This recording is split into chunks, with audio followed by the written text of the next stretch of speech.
Your world has magic, or unexplained science, or magical MacGuffins, maybe.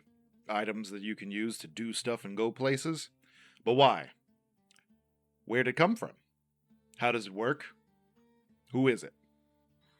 What are its specifications and credentials? You should probably tell us about it at the beginning of your story long before we have a chance to care about anything else. Or, you can follow us along with this attack on table.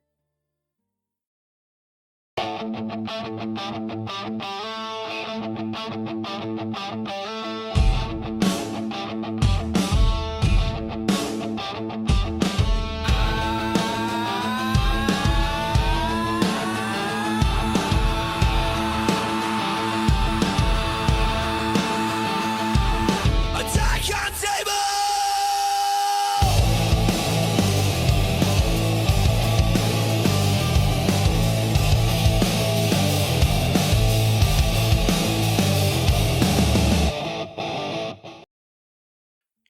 Okay, Ryan, tell everybody what we're talking about tonight. We're attacking magic systems, or at least the poor application of their origin and relevancy to the story. And then we will table common advice on how to appropriately explain your magic system and what we've done personally to deal with that.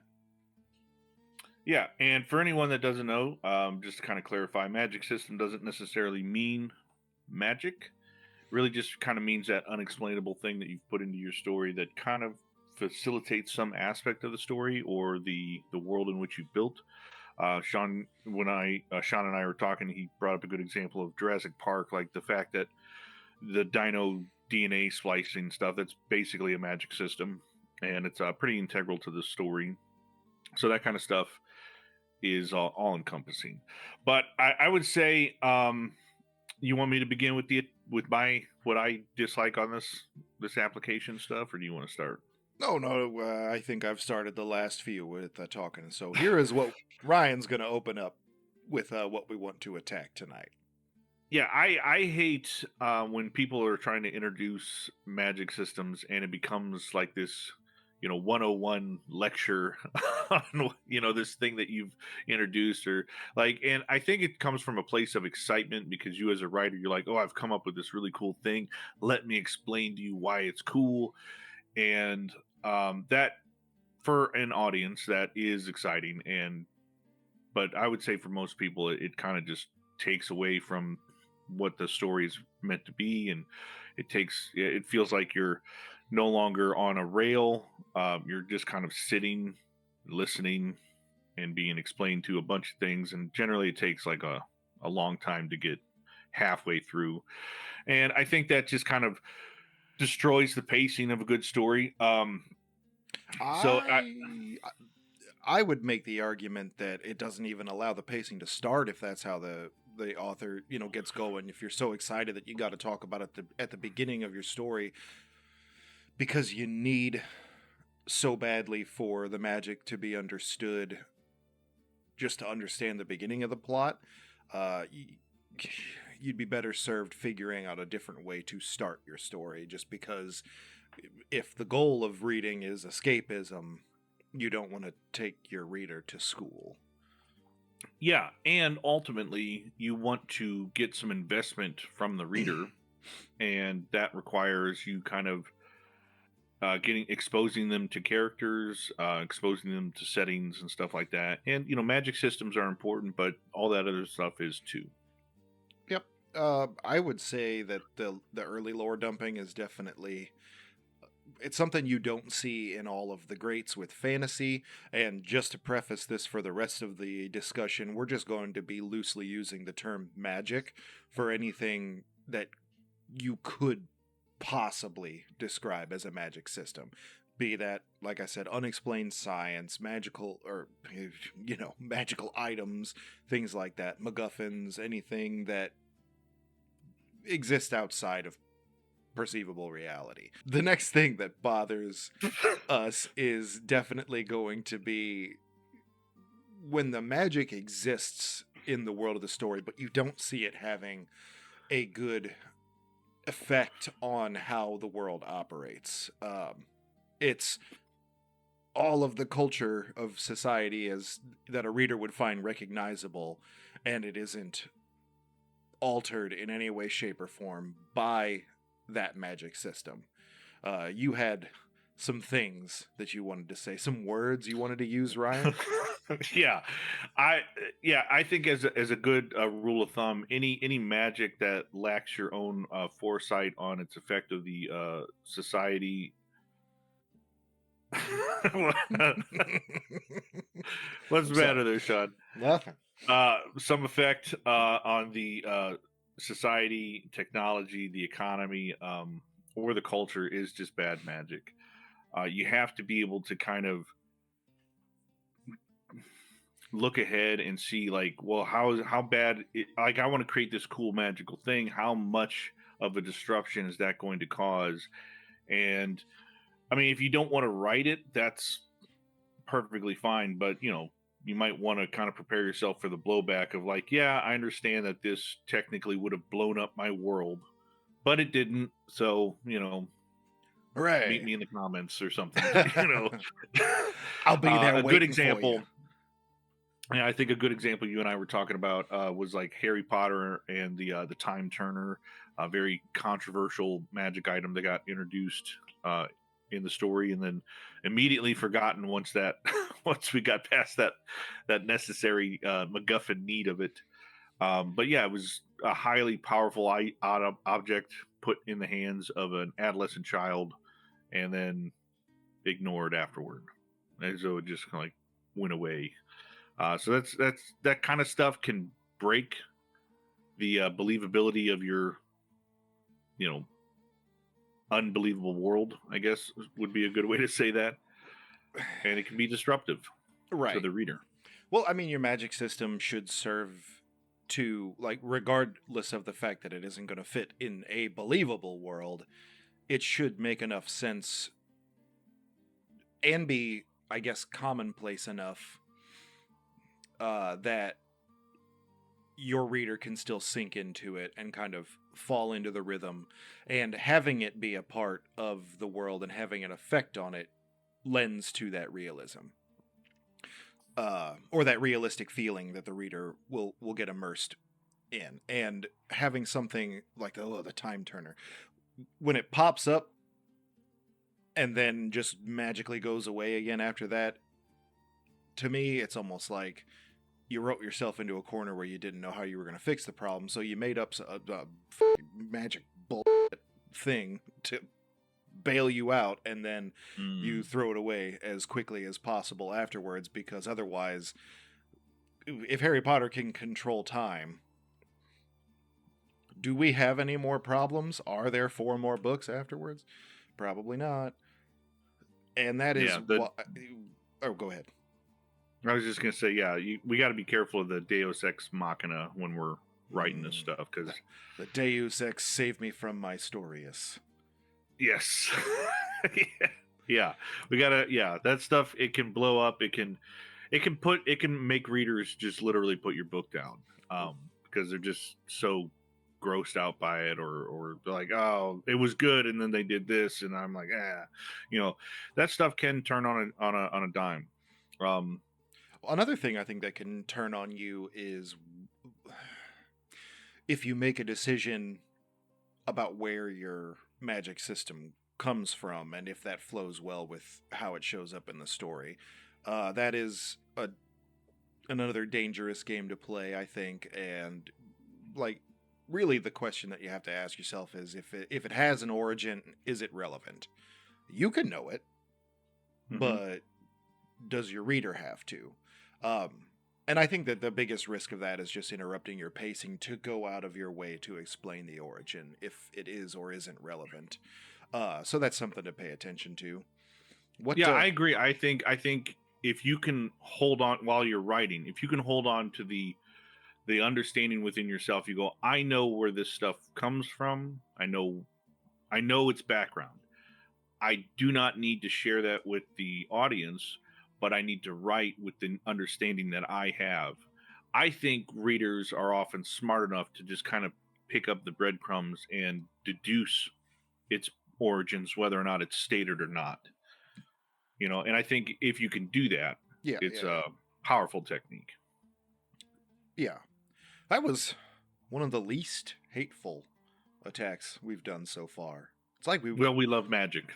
we do love So- magic. We're a couple of fantasy authors, and there's a lot of ways to do it right. There's a lot of ways to do it wrong. But as far as doing it right, now we might get a little bit miffed, our feathers ruffled by some of the common advice that you can find with a Google search on handling your magic origin, relevance, things like that. What do we got here? The first one is Yes. to define limitations and cost. So you made a note as part of exposition.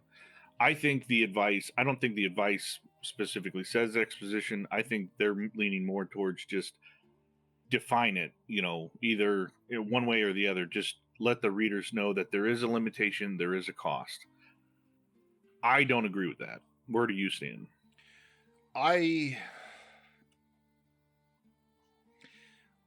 might be against you on that one. I think that magic should have a cost. I think that that's one of the things about, just to go back to Harry Potter, that bores me about their magic system, is it's that it seems that somebody can do magic all day every day and there's nothing that comes out of it for them.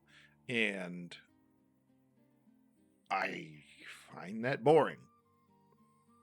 Well, so what? I mean, to its defense, what we're talking about isn't whether or not it should, like, what do you think is a good magic system versus like what advice as to how you should handle it.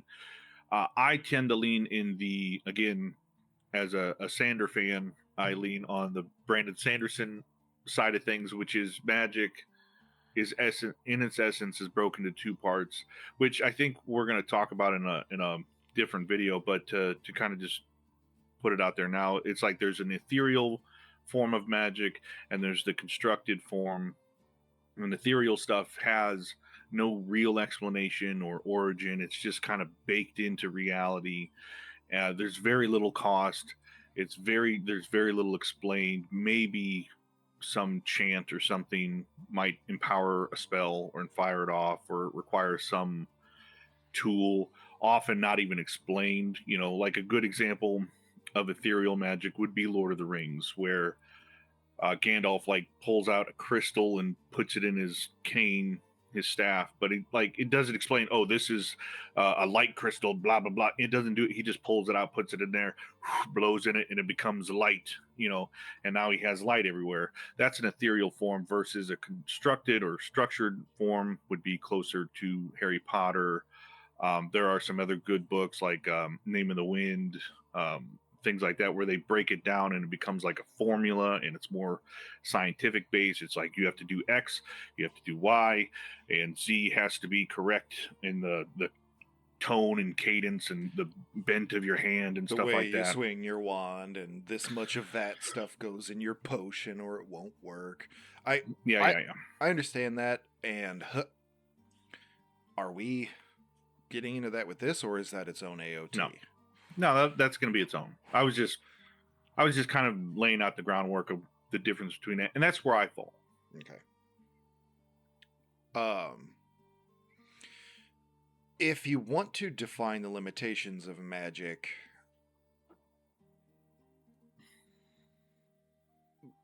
in the sense of how you write them and everything, I think that the second bit of advice of that it should only serve the plot and characters is kind of a good way to, steer next. Because if your magic exists, then it should exist as a tool. I agree with that one. I just as even though it's undefined, Gandalf knows that he is able to light a crystal into, a primordial light bulb on the end of his staff, but he doesn't whip that trick out anywhere else. It's only when it's of use to get them going through Moria. Well, yes, and so that's also kind of where I personally fall when I write this stuff. is he's not using magic all the time. No. He's not even solving problems with magic all the time. Sometimes he's just like, let's pull out a blade and handle this wizard style, you know. So like it's not his go-to modus operandi. He prefers diplomacy. He prefers guile. He prefers physical Using shorter interaction. than the average Middle Earthian to walk incredible distances. Well, that's a horse. I don't know. What's a horse? Was it a Galifax? Shadowfax? Shadowfax, thank you. No, he prefers using Middle Earthlings who are shorter than people to walk distances that Sorry. are I misunderstood. egregious. Going the hard way. Yeah, those poor little 4-foot barefoot little wannabe. You take 3 steps to equal my 1. Come journey with me. Yeah. Yeah. You ain't got nothing going on for the next year? Good. Yeah, to me, I like self-inflicted limitations. I'm not against like with you where magic systems that have cost or have built-in limitations. I'm not against those. I think those can make them unique. I think the ethereal stuff is a matter of how you apply it and like how you go about doing it. You can get Superman syndrome pretty quick out of that stuff if you leave it unchecked. So it can, get out of your hands pretty quick. Right. So ultimately I think it's a matter of how magic is integrated into the world. Yep, and that would be the third point that we wanted to rattle off, where we had a note here that you wanted to mention defining it by its rarity. And you've kind of done that. I'd almost make the argument again to go, I'm not picking on you, J.K. Rowling, I'm sorry, but it's so, because of like the focus of the Harry Potter stories, you forget that the outside world exists almost, because 90% of the books take place in a setting where everybody can do magic, for good, for evil, whatever, but it's very, very commonplace. And the story is still well written enough to where you focus on the characters and the magic is a tool, but it doesn't, to me, it doesn't make the magic special, I think, is what kind of bugs me about that particular magic system, because there is no cost to using it a bunch. It's always seemed to me that Dumbledore could wake up and be casting the same spell until the moment that he fell asleep. Maybe longer. I don't know. But I'd like for there to be some kind of a spot, and when you increase the rarity, rare things are just generally more valuable. So how do you envision somebody defining their magic system by its rarity?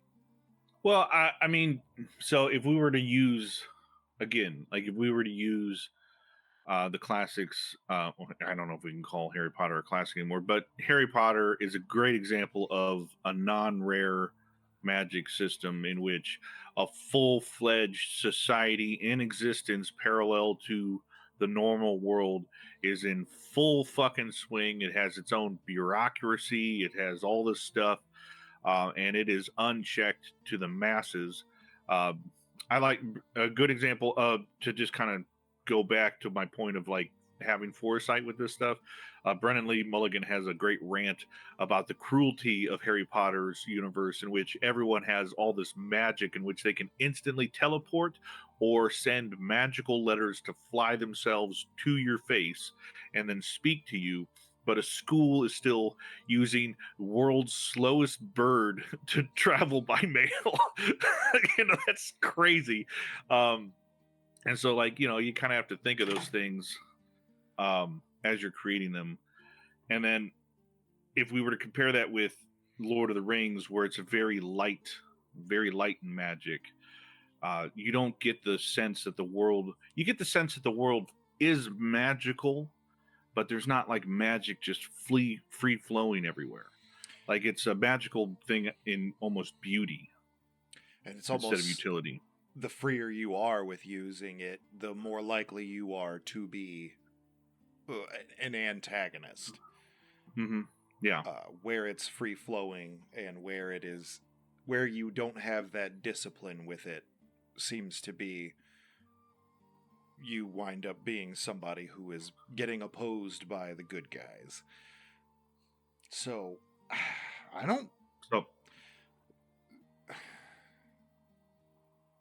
Now we have to transition over to reveal gradually. well, I think so. So if I were to just take the reins here a little bit, that's those two things is kind of what I'm speaking about. Define your magic system by how rare it is in the world. Is it on an extreme? Is it somewhere in the middle? Um, if it's on a very high extreme like Harry Potter, you kind of have to find this, for lack of a better term, a portal in your story in which you're going to lean full into it, and that's when it just kind of explodes. Everything else has like a gray area of it when you can start to gradually reveal how present it is, how rare it is, its impact on the world, things like that. And those things, you have a lot more freedom as a writer to just be like, okay, this is important now, let me talk about it now, versus like when you're doing like a Harry Potter thing where it's like everything is out in the open. It's like you kind of have like odd to say, like open world syndrome with your with your magic world, where you're just like, oh, there's so many things I got to talk about, I don't know where to begin. um that's gonna be a hard one for me Well, to kind of help on. J.K. Rowling's credit, she at least put them in a school setting where the education of the magic system is the primary focus. Um, I, if you want to increase the value of your magic system and everything in your writing specifically, you could increase its rarity by only getting into it when an explanation is relevant for what's being done in this scene as you're writing it. If your magic system is pretty complex and has a million spells like in Harry Potter, then you can reveal things about it. I would just be really careful so that you don't look like you're inventing time turners just to get you out of a situation you're stuck in book 3 only. I would And also use that to your benefit, the complexity of it. That's a great window for you to have mistakes being made. Your character, you don't even have to really kind of show the complexity all the way through. You just have your character attempt it a few times, especially in like a crucial moment, and it doesn't fire off because he's not doing the exact thing he's supposed to be doing. That kind of, relays the complexity of it to the reader. sure. Yeah, and you kind of have to imagine your audience a little bit because some people love complicated magic systems and knowing everything about them. Other ones just want to let it be used as simply as a carpenter uses a hammer. Uh, like how Gandalf does. He knows, Hmm. what he's trying to get done and it happens for him because he's not human. He's something more. So I think that, you know, at a certain point, you don't want to try to do both because then I think it'll come off as disingenuous. Um, Pick one, aim for that reader, and kind of follow your own rules with the magic system that you set up. Um, I mean, outside of that, we kind of already touched on a lot of the things that we do to handle these, or at least our points of view on them. Um, I'm a fan of the gradual reveal, as long as your magic system, like, let's just say, for example, your magic system just is telekinesis. Pretty self explanatory. Write your story. Um, but creating unique applications for magic is something that helps your story stand out. So you want to try to, spend some time on it and see if you can think up a way that your magic is used that A, helps your story get from beat to beat, but also is just unique to you, because there's going to be people out there who think that is, oh, that's interesting. That is, you know, I like that. I haven't seen that before. You get points for that. Mm-hmm. And if you, in the act of explaining stuff, if you leave like a bit of almost like vague theory, it kind of leaves room for you later in your story to create like a moment of genuine competency from your character. Because, well, if I were to give a good example, this isn't like an example of competency, but how you can take a theory and turn it into something applicable in Avatar, like the Avatar Airbender series. The theory, like someone could bend water. The theory had always been kind of floated out there. Well, if your body's like 70% water, couldn't you technically control someone? And eventually, like when they redid that, they implemented that, because it's like, yeah, we said that you could move water, almost water from any source. And if you studied the human body long enough, you could probably understand where the water is stored in that and how you can control it and stuff like that. And eventually you could like puppeteer people if you needed to. And so like that's an aspect of like when you're explaining this stuff, leave a little bit of room for imagination so that maybe your main character can apply that imagination later in your story. Be careful with that imagination, though. The one thing that you wanted to make sure that you tackled and tabled was to avoid the power creep. Make sure, like, if it is not good for your character to get so powerful that they can puppeteer other human beings. Yeah, but what I just explained, I don't want to say explain, but what I just kind of walked through is a good way to kind of temper power creep, in which you have already put the implication for such a possibility out there. And so it doesn't feel like you're just coming up with stuff like out of the fly. It's like you're like, well, I kind of, there's like room for that kind of thing, and so I created it later. That feels less like power creep and more like just a deeper knowledge or a better understanding of a task or a trick or an implementation, versus just like, oh, I need my character to win this fight. They've used all their tools. Let's throw something new in there. Brandon Sanderson actually has a great story revolving around one of his magic systems where he was writing, he has like 15 going in one book or something. And then he had always envisioned adding this extra one. And he got to this point where he's just like, I haven't talked about it yet. Let me just throw it in there. And he did. And readers came back immediately and they were just like, it felt like he just came up with this for no reason. And I was like, yeah, well, and then he's like, well, yeah, I didn't do any establishing stuff. I didn't talk about it any sooner until it was necessary. And it did just feel like Deus Ex Machina, where I'm just kind of coming in and adding stuff in the last minute. Sure. All right. Well, this is not going to be the only Attack on Table we do about magic systems. This is more just kind of trying to focus on like how you're writing it, where it's coming from, and how to handle it throughout your story, I suppose. We will get into some more nitty of some other gritties down the line. And but we're going to go ahead and I think we can wrap this one up. We want to make sure that we go ahead and tell everybody, you know, like I said, if there's anything extra that you do to handle your magic system throughout the story or introduce it to your characters, put it down in the comments. And then by all means, argue with us, argue with each other. We love to see it as long as everybody's friendly. Go ahead and I'm out of things. Strike the like and subscribe. Or semperscribe. Roll the commercial.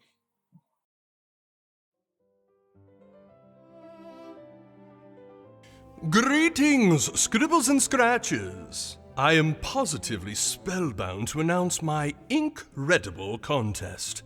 A free writing competition designed to reward those daring few who are striving to stride the hard road to publication. Yes, free I say, no entry fees. no hidden curses, no genre restrictions. To enter, simply request a submission form and submit. And the winner, oh, the glorious winner shall receive top-tier professional grade line, proof, and copy editing from a best-selling editor, completely free. Up to 30,000 words or half the book, whichever comes first. A guaranteed interview and additional promotion from the Fitz of Writing upon publication. So, scribbles and scratches, request the form. Submit with confidence. This has been Sir Dr. Duncan Cackerworth, Esquire, reminding you that ink, when properly wielded, can create the most incredible of things. Strike the like, and semper scribe. Just a reminder, keep an eye out for the incredible contest stuff. Please send us your submissions. Again, this is for works that have been through a few rounds of edits. You guys are just like looking for that little extra polish, and we can give you some good top tier editing advice from Kimberly Huther. So do that. Is there anything else we need to do before we're closing this out? No. Follow us up on Facebook, on Threads, Instagram, TikTok, everywhere. That's about it. How do we end these? Forthwith.